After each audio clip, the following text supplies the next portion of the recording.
views and opinions expressed do not necessarily reflect those of Access Fort Wayne, the Allen County Public Library, or any other supporting groups. If you'd like to produce a show, call us at 260-421-1250.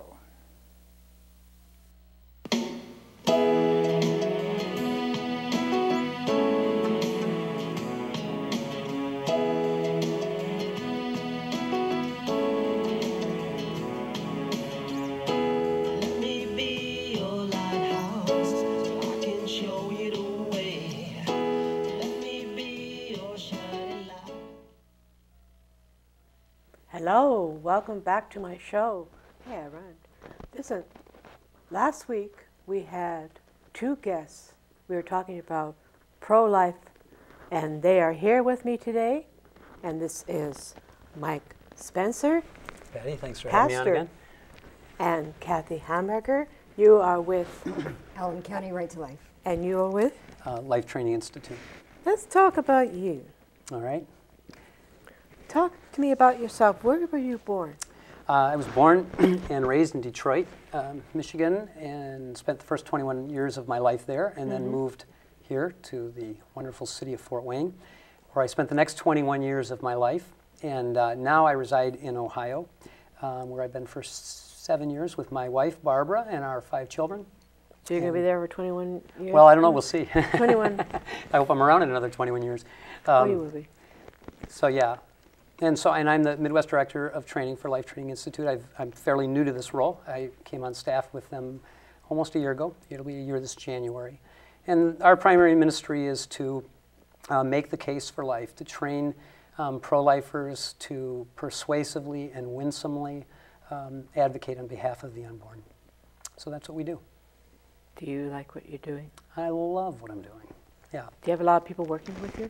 Well, no, not really. I'm connected to folks like Cathie and other pro-life leaders, but I think we've got 7 or 8 folks on the teaching staff of Life Training Institute, but they're spread out. We've got Scott Klusendorf is the founder and president, and very well known in the pro-life community, probably the premier defender or apologist of life in the United States and Canada. He's again the founder and the president. He's down in Georgia, and then we've got some in Colorado, Florida, and another gentleman in Cleveland area in Ohio. So we're kind of spread out. So I kind of work alone in that regard. You need more people. Yeah, sure. We'll take them. You were diagnosed with cancer in 2001? Yeah. In fact, when we lived here in Fort Wayne, at that time we had 4 children. We have 5 now, but we had 4 at that time, and I was diagnosed. In fact, it'll be 10 years this November. Oh. November 21st, thank you. And I was a stage 4 cancer patient. I was given a 25 to 30% chance of survival. But God was very merciful to me and to our family, and here I am 10 years later. So God has use for you, man. Well, I want to be faithful, and I hope that's the case. I believe it is. When did you become a pastor? Oh, I'm trying to think. I've pastored for 21 or 22 years now in either a youth pastor position or a senior pastor position, which is what I'm in now, with a break, if you can call it a break, when I battled cancer. So I can't remember the year I think it was 1986 that I took a part-time youth pastoral role here in Fort Wayne. So you're full-time? Well, no, I was until January when I'm transitioning now to kind of a 3/5 time as the pastor of Aletheia Christian Church in Salina, Ohio, where we live, and then 2/5 of my time is spent with Life Training Institute. Do you counsel? Yeah, provide pastoral counseling for families and couples, and yeah, sure.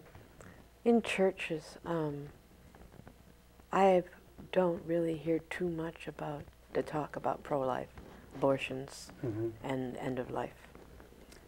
Why is that? Do you know, have you an idea why they're afraid to say anything? You know, it is a little mysterious because when you think about it, you know, Jesus' words are pretty clear that we're to love the least of these. And in my estimation, there's nobody that fits that category better than the innocent unborn child. It certainly is a mystery. I think that there have been some, although I believe the number is relatively very, very small, some in the pro-life community who have caused great harm to the pro-life community with either stupid or even evil things that they have done.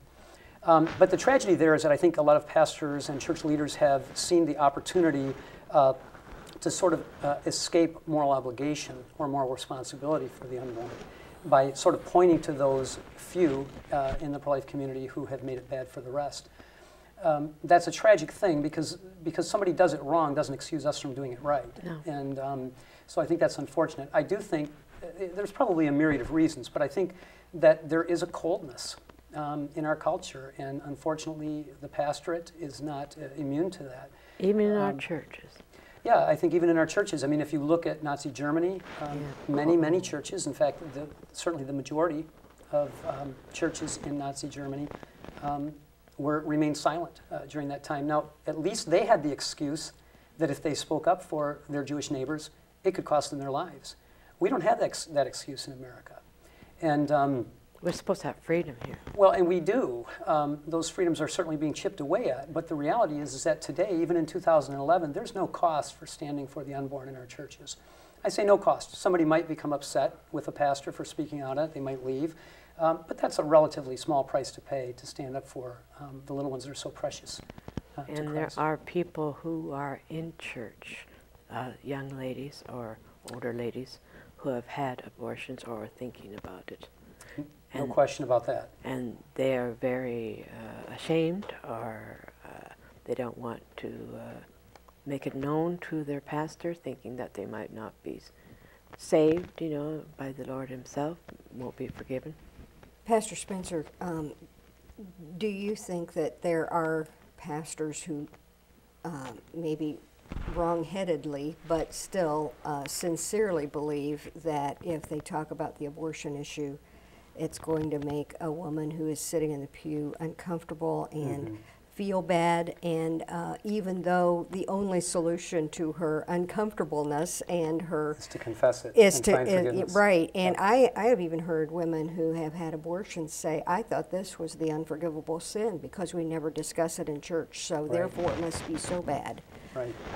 Or the silence meant that it was okay, and I knew it wasn't okay. So the pastors that may think that really aren't doing a service to the women at all. As a matter of fact, they're doing them more harm than good. Absolutely. First of all, they're doing it, well, I don't know that I want to say first of all as far as an order of importance, but they're certainly doing a disservice to the unborn.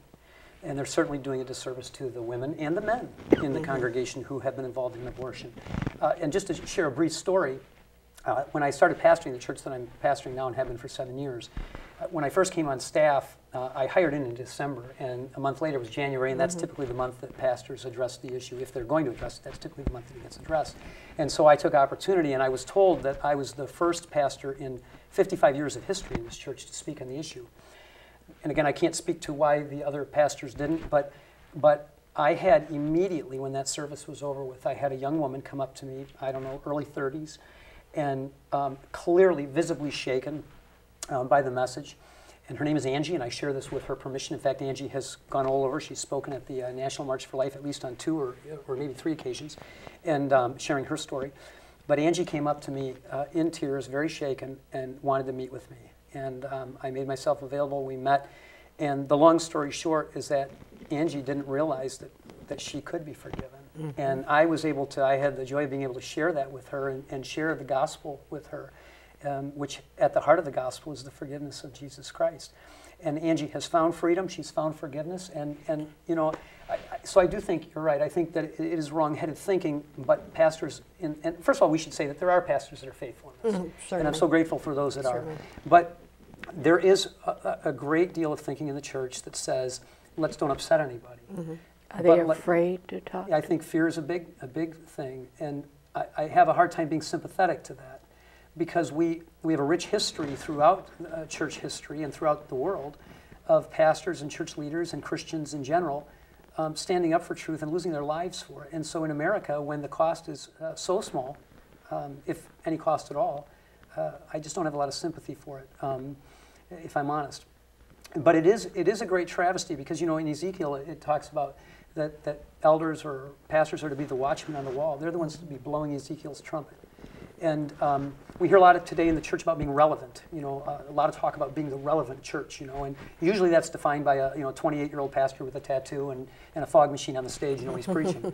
But But the interesting thing is that, and certainly this is not true, I don't want to broad brush here because this is certainly not true of all new churches or all, trendy churches. But a lot of these newer churches that sort of pride themselves and boast of their own relevance, if the truth were known and if they were really honest with themselves, would have to admit that they're miserably irrelevant.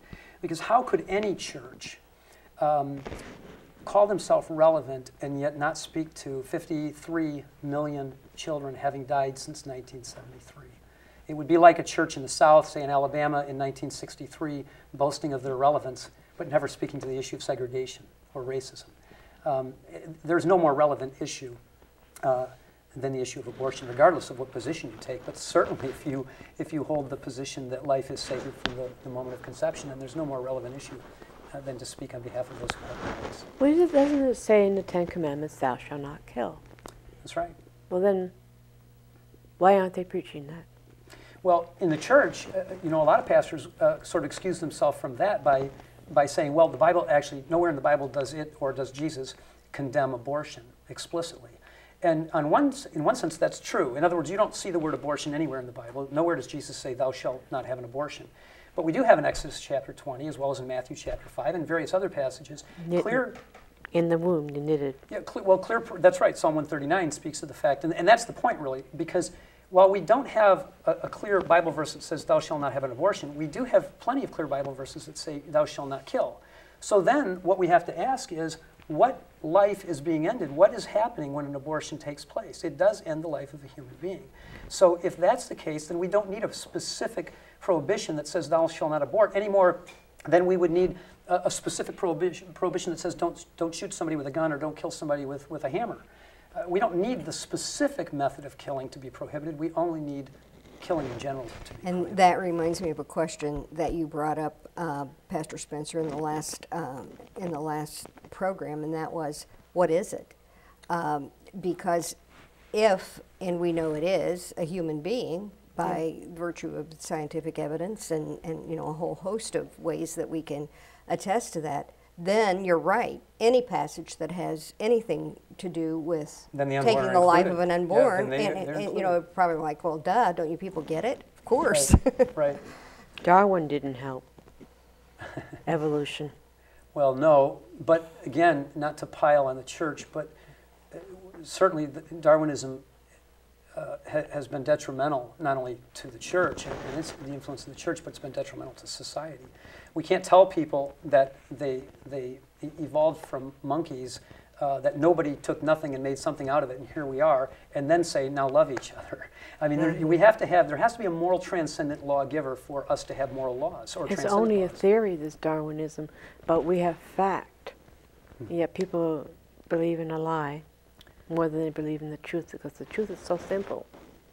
But the lie is like embellished and it tickles the ear and all that, and they prefer to hear Well, it's convenient to believe those things, because if you divorce yourself from a moral absolute, then you really are free. Jean-Paul Sartre, the French existentialist, atheist, said on a shattered and deserted stage without script, prompter, or audience, the actor is free to improvise his own part. And in essence, what he's saying is if you move God off the stage, you're free to do whatever you want. You're the captain of your own ship. Yeah, you become the captain of your own ship. And that's not true. Yeah. But even if it were, which I certainly reject that, but even if it were true, even people who would deny a belief in God or a belief in any moral objective absolutes, they deny their own belief daily. Because if you steal their orange, they're asking you, hey, why did you do that? They're assuming that there's a moral law that we agree on. It's in our hearts. It is. And Scripture teaches that it's written on our hearts. But to the point of Darwinism, Darwinism certainly has had a terrible effect on the church. But it's really ultimately the church's fault. And I once heard it said that every abortion clinic ought to have a signpost above its door that says that the services of this clinic are made available to you by the churches of this community. That may be a little bit strong, but I actually think there's a lot of truth in that, because God has called the church to be the watchman. He's called us to be the conscience of society. And in we're Ephesians, not doing our duty. And that's right. And getting back to pastors and church leaders, if we don't do that, we see our entire nation suffers for it. And we're dropping the ball to be the prophetic voice that God has called us to be. Ephesians 5:11 says, have nothing to do with the fruitless deeds of darkness, but rather expose them. That's a commandment. You know, that's not an option for the church. Right. That's what we're supposed to be about that business. And just not to ramble on, but very quickly, you know, when you think back to our own history in America and the civil rights movement, we look back now with disdain, and I think rightly so, on those who refused to march with their black brothers and sisters, Right. church leaders and other professing Christians. And, you know, we look back and say, why didn't they? Why didn't more white pastors and white church leaders come out on behalf of their black brothers? Fear. It was fear, and probably racism, and a whole lot of things played into that. But it was a missed opportunity. It was a golden opportunity that was missed, and we are repeating history now in 2011 because, you know, it's easy to romance, you know, that period of history and say, well, gee, if I would have, you know, I'm 49, if I would have been old enough to march in 1960, you know, 1964, would I have done it? Well, I don't know. But if I will not stand up for the unborn in 2011, then I can be sure that I would not have stood for my black brothers and sisters back in 1963. We were young in those days. I was Speaking 3 years about old in those young- days or something like that. I'm 59. We were speaking about young students. You're trying to reach students. Yes, Patty, it's remarkable that the students, those of high school and college age, are more pro-life than their parents and those of our generation. They understand that we're talking about babies. They may not be able to articulate those arguments, but they certainly have the passion to be very wonderful and effective foot soldiers for the cause for life. Those of us who've been in the pro-life fight for a number of years recognize the responsibility we have to make certain that those coming behind us are equipped to not only carry on this battle, but finish it. Yes. To that end, we've been very blessed here in Allen County and in Northeast Indiana to host a Friends for Life camp. This has been going on for now 7 years. We bring students in from our area. We have students from Michigan and Ohio and some from Illinois come in to be trained by Scott Klusendorf, the founder of the Life Training Institute. Spend an intensive 2 days with the students to equip them to go back to their peers, into their college classrooms and their high school classrooms where the professors and teachers don't care a fig what the Bible says, equipped with arguments to defend life from a scientific and philosophical basis. We have, the first year we had 24, 25 students attend. This past summer we had 120 students. So we've been growing over the years, and Pastor Spencer and I have just great plans for what God would do with this effort, not only to grow it here in Northeast Indiana, but and you want to talk a little bit about what our plans are? Well, first, what's really neat about this is, as Cathie was saying, you know, these teens really are typically statistically more pro-life than their parents, and certainly more passionate about the issue than their parents in many cases. And so it's a great opportunity for us.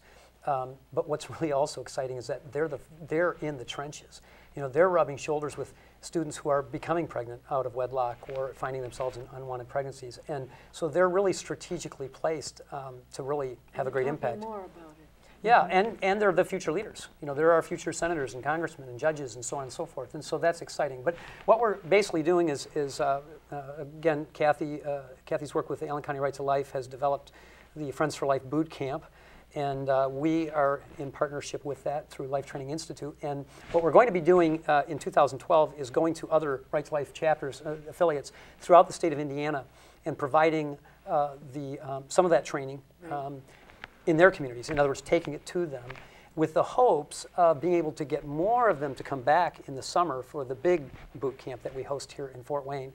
But then ultimately what we would like to see happen is to even branch out and go to maybe to Michigan or to other states, as there are opportunities there. Because there's obviously a need for this, and there really seems to be a great desire for it too. There really is a resurgence of interest in pro-life apologetics, or that being the word for defense, defending the unborn. And so yeah, we're pretty excited about it, and it seems like we're already getting a pretty warm reception throughout the state of Indiana, and looking forward to where that goes. Are there a lot of student groups who are pro-life throughout the nation? Do you know that? Yes, I know Students for Life is a national organization. Live Action, which is headed up by Lila Rose, she's a recently graduated student of the University of California, UCLA. the student-led groups are on the rise, and as far as chapters or affiliations, they're growing in high schools and college campuses across the country. And another phenomenon that we're seeing is that these students that we worked with early on in our efforts to train youth are now going back to their college campuses and other college campuses with the truth. We're branching out. We're seeing a momentum that's building. One of our early students in our very first camp was Seth Dreyer, and he's now with Created Equal. And I refer to him as a missionary for the unborn to college campuses, because he takes this training and the information to the students and engages them in very effective dialogue, so that students who may have accepted the pro-abortion position just because it seems the thing to do and they haven't had to think about it, there's a very effective strategy that's used to draw them out and get them thinking about why they arrived at that conclusion. So we're seeing the students that we trained in the early days of our boot camp now taking the leadership, and we're just thrilled about that. 2 or 3 years ago, I think this is one of the most encouraging things I've heard, and it came out of the pro-abortion camp. The leader of the National Abortion Rights Action League got off the subway in Washington, D.C. in January when the National March was being held, and she looked around and she said, "Oh yeah, it's those pro-life people." And then she said, and she was quoted in a national publication saying this, Newsweek magazine, saying, "Oh, they're so young. Look at all of these kids. They're so young, and there's so many of them." And she said that her conclusion was that she is fearing for the pro-abortion movement because they don't have that. They don't have a legacy. She said that I think her words were something to the fact that she realizes that the passion's fading. Exactly. On their side. Mm-hmm. So we have a lot to be encouraged about, and I think a lot of it comes from the students and their passion. I think another reason to be hopeful is because of the ultrasounds. Right. The best witness for the unborn or the unborn, as ultrasounds become more and more prevalent. You know, Grandma and Grandpa pull out the pictures and show their friends of their grandchild before it's ever born, and parents have photo albums and the whole 9 yards. So when you see those little babies, you know that these are the same babies that are being aborted in abortion facilities across the country, only because their mother didn't want them at that particular point in time. And then another piece to this are the women who have been healed from their abortion experience who are speaking out. And they are courageous women who have gone through the decision-making process, the procedure, the abortion procedure, and have lived with the regret and the remorse and have come to a place of healing.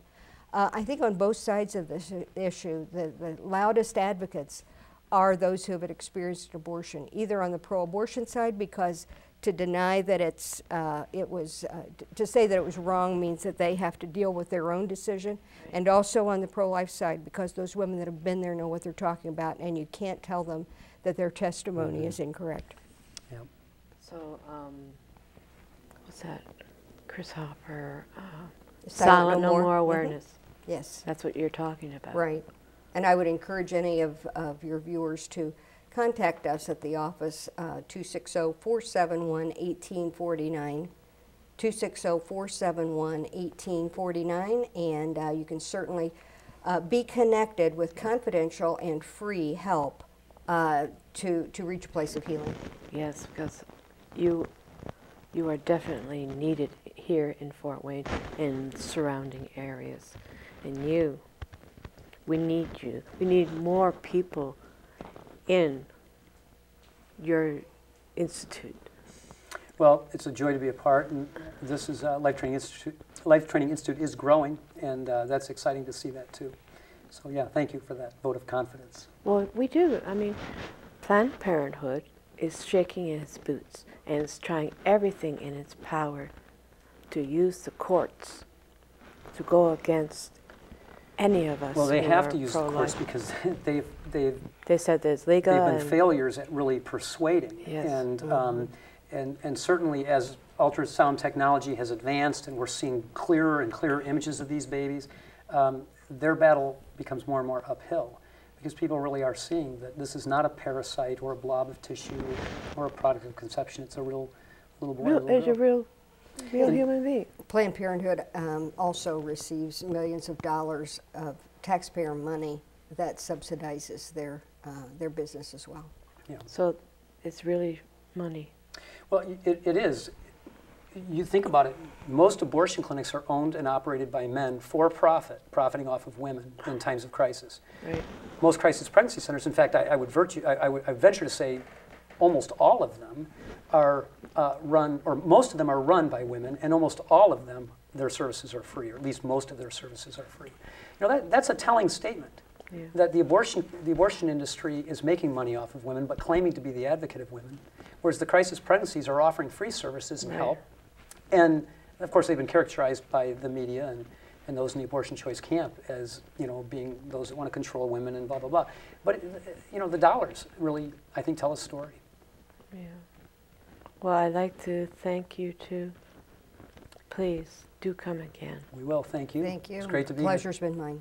Well, Cathie, I will help you out as much as I can. I have your number, Patty. She's got my number. And you, Thank you, we Patty. have to have you on again. I would love it. I would love it. Thanks so much. Thank you for coming. And all these, I have so many more. So many more. So many more questions. My English is good. But later in another show. So thank you for coming on to my show. And thank you, audience, for being there, for listening. And may we see each other again next week. So thank you and God bless and take care of you.